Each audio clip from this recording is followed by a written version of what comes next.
You ever have one of those mornings where you just know, no, the universe is about to hand you a plate of chaos? Yeah, for me, it started the second I walked out to my boat ramp and found a golf cart. No, not just parked, but completely sideways, blocking the whole damn thing. And it wasn't just any cart, either. Neon pink steering wheel cover, license plate frame that read, Queen of Everything. The whole vibe screamed, I run this neighborhood. And, well, I guess she really thought she did. I'll never forget the sight of her standing there, hands glued to her hips, giving me this look, like I'd just stolen her last pumpkin spice latte and run over her roses. You know the type. I hadn't even said hello yet, but she came at me with a voice that could cut steel, telling me she was borrowing my ramp for just a minute, and I'd need to wait my turn. That hit me sideways. Folks ask about the lake all the time, but no one's ever tried to steal it by blocking my access, like they're just entitled to whatever they want. She figured I'd bow to her imaginary authority, or just roll over and let her play queen of the ramp. But, man, I wasn't about to let my day start with a round of HOA chicken with someone whose entire personality could double as an audiobook of bylaws played at double speed. So I took a breath, kept my voice steady, and just asked her to move. She shot back with, community resources don't belong to just one person, which is pretty rich, considering her card had a sticker that said, rules are for other people. That told me everything I needed to know. She was the type who'd bulldoze you with entitlement, convinced inconvenience is for everyone else, and allergic to accountability. I tried to reason, but she wasn't having it. Crossed her arms, tossed her hair, and said her kid needed the cart for a lakeside event, waving at the water like it explained everything. I looked around. No event, no crowd, just a couple of ducks giving her the side eye. She claimed the public had rights to my ramp since it was technically connected to the lake, which just made me laugh out loud. Sure, the lake's public, but the ramp is mine, built on my land. Not my first property rodeo. I've dealt with a lot of confused neighbors, but Karen took it to a new level. When that didn't work, she switched gears, claimed the HOA had given her permission. Cute, except I live outside the HOA. Told her that, slowly, back when she first moved in. Judging by the way her eyebrows scrunched up, I'd say that little fact had gotten lost somewhere between her morning yoga and her daily dose of self-importance.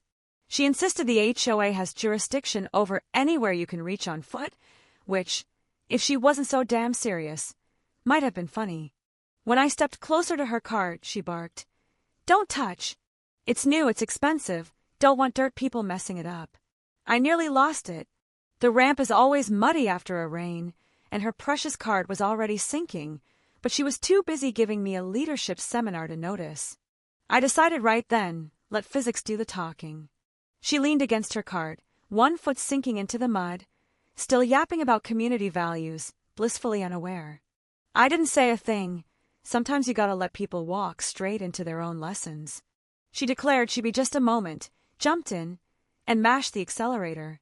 Mud flew everywhere, front end dipped, and her eyes went wide. She whipped around, demanded to know what I'd done to sabotage her, and I just pointed to the mud, told her maybe don't park a golf cart by the lake after a rainstorm. She started shrieking about sabotage, hit the gas again. Cart only sank deeper, almost up to the frame. She stomped out, went ankle deep herself, flailed at the mud, blaming me for creating unstable terrain. I almost laughed. She threatened to report me, and I, maybe this was petty, asked if she wanted a tow rope. She said no, then yes, then no again, finally demanded I fetch it, all while reminding me not to touch her precious cart. Every time she rocked it, it got worse, wheels spinning, undercarriage sinking, mud swallowing her pride. She stomped around, cursing selfish landowners and useless men, raving about the trials of surviving natural disasters on private land. At one point, she insisted I install guardrails for safety. I told her it was a driveway, not a highway, and she just shot back. The universe owes me convenience. Eventually, I grabbed my tow strap, better than having her cart become a monument to stubbornness. She hovered like I was about to steal her baby while I hooked the strap to my truck, offering helpful advice despite knowing nothing about towing. When I pulled, the cart jerked. She jumped in front, tried to grab the roof, and I had to stomp the brakes before she got flattened. She demanded I try again, but softer. I told her that's not how towing works, unless she wanted to turn her cart into a modern art installation. She huffed, tried to climb in, and the cart dipped so hard, muddy water splashed inside. She glared at me like I'd orchestrated the whole thing. She threatened to call the HOA, make new rules, and told me straight-faced, "Tomorrow morning, this ramp won't be yours anymore." Walked off like she could hijack the neighborhood for revenge. And, because the universe has a sense of humor, the very next morning, she was pounding on my front door. Same mud-stained leggings, clipboard, smile so forced it looked like her jaw might snap. Announced she was conducting an official HOA safety assessment. I reminded her, again, I live outside the HOA. She just waved her clipboard, said she'd been empowered to investigate yesterday's near-fatal incident. I asked what she meant. She said the one where I almost killed her, towing her cart. I pointed out she jumped in front of it. She said that was irrelevant. She dragged me to the ramp, still blocked by her golf cart, mud up to the axles. She started taking photos, crouching, humming, scribbling notes, pointing at the mud and declaring I'd created a trap. I told her it was just wet because it rained. She said, real property owners ensure weather stability. I asked if I should stop the clouds next time. She didn't laugh. Demanded my ramp permit. I said it's been there since the 70s. She said, age is not a substitute for authorization, and made up a shoreline safety compliance certificate. I told her I didn't need one. She demanded visitor property insurance. I told her I don't have visitors. She pointed at her cart. I said that wasn't a visitor, that was an intruder. She said it had visited the mud, claimed her cart was a medically necessary mobility device. I asked since when. She said since last night. Her doctor would confirm it. I know she's lying. She bragged about power walking all week when she first moved in. Suddenly, she's playing the medical card. She demanded I tow her out again.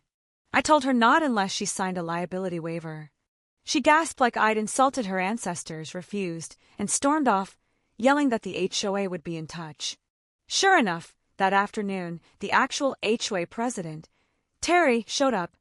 Nice guy, nervous, looked like he wanted to be anywhere else. Asked if he could inspect the ramp for neighborly harmony. I said fine, as long as he understood he had no say. He looked at the cart, the mud, then Karen. Told her it wasn't an HOA issue. She exploded, said he wasn't doing his job, threatened to run for president herself. Terry looked like his soul left his body. Karen declared she'd sue me, took more photos, slipped, fell face first in the mud. Neighbors gasped. Terry looked ready to quit. Karen popped up, covered in mud, demanded towels, sanitizer, salt water, anything but dignity. I offered a garden hose. She refused, then demanded it, then refused again. That was round 2. That evening, I found a notice taped to my mailbox, signed, HOA Enforcement Committee Chair. Which is hilarious. Since the HOA doesn't have an enforcement committee, she invented one and made herself chair. Accused me of violating community safety protocols. That's when I realized she wasn't just mad, she was gearing up for war. Next morning, she's waist deep in the lake, in fishing waders, neon vest, sun hat, holding a pool skimmer like a royal scepter, surrounded by floating buoys in a half circle. She declared the water beyond my ramp, temporarily closed for public protection. I reminded her, water's public, ramp's private. She said the distinction was pointless when danger is present. I asked, what danger? She said untreated water conditions. I asked what treatments lakes get. She said supervision. I just walked away. She sampled the water with a plastic cup, sniffed it, frowned, declared a concerning odor. I said it smelled like lake water. She said I was naive. The buoys wrapped around her legs. She toppled in, came up tangled, covered in weeds, blamed the wind. I told her gravity didn't need my help. She went home, but came back with a kayak and a megaphone, paddled out, declared herself aquatic patrol, yelled warnings at ducks, told one to leave the restricted zone, threatened to write it up when it ignored her. Then she saw my boat, paddled over, hollering that I wasn't authorized to launch. I told her she made that rule up 2 hours ago. She said, rules evolve in real time. I said, that's terrifying. She crashed into a branch, lost her hat, dropped the megaphone, fell in again, climbed out, blaming me, said my negative energy disrupted her kayak. I asked if the tree branch felt my negative energy too. She said, nature responds to conflict. I said, so did your kayak. She announced she was filing a formal claim for the HOA to seize my ramp. Next thing I know, there's a commercial tow truck at the ramp. The driver looks baffled.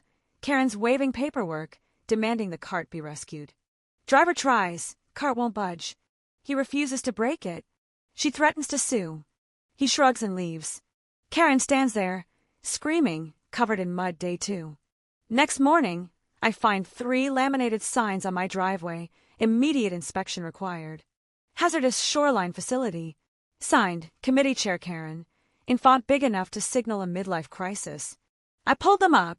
She runs over with her megaphone, demanding to know why I removed official postings. I told her she has no authority on my land. She said her authority comes from the people. I asked which people. She pointed at a dog walker, who sped up immediately. She insisted she had spiritual support. I told her to stop putting signs on my property. She puffed up, said, committees evolve with leadership. I walked away before I said something I'd regret. Karen recharged herself by pacing up and down the street, announcing my property violated regional safety statutes. When asked which ones, she changed the subject. When asked for a map, she said, maps are unnecessary for those with vision. Landscapers showed up. She tried to pay them to mark my land for a community safety project. They realized they were on private land and left. Karen accused me of interfering with a community project. Claimed property rights are flexible. I asked if that applied to her yard. Absolutely not, she said. Eventually, a compliance officer called. Karen had reported dangerous conditions. He showed up. She shadowed him, narrated everything, claimed I'd pushed her in the mud. I told him I had cameras. Karen froze. He asked to see the footage. She suddenly had a call. He watched the video, filed no hazard found. Karen demanded the report. He told her no. She accused him of bias. He said he was siding with reality. She threatened to call the HOA legal team. He told her the HOA has no jurisdiction. She said, rules need updating. Later, she brought out petitions, shoreline access, safety protocols, hazard reviews. She got 3 signatures, one by mistake, one from a neighbor who looked kidnapped, and one from someone who thought it was a yoga sign-up. She hammered wooden pallets across my ramp, hung a sign, closed for community safety review.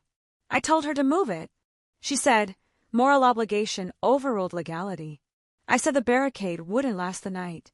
Right on cue, a gust of wind blew it into her golf cart enclosure, collapsing the whole thing, cart sinking deeper into the mud. She screamed, blamed the wind, the weather, me, the mud, the world, never herself. And as she stood there, covered in dirt and fury, she said, if the ground won't cooperate, then I'll take control of the water. That's when I realized she wasn't giving up. She was just changing battlefields. So here's my question. Where do you draw the line between standing up for yourself and letting people spiral into their own delusions? Is there such a thing as too much patience? Or is the real mistake thinking logic can fix someone else's fantasy? Let me know what you think. And if you've ever had a neighbor like Karen, drop your story below, because honestly, I think we could all use a little backup the next time the HOA comes marching.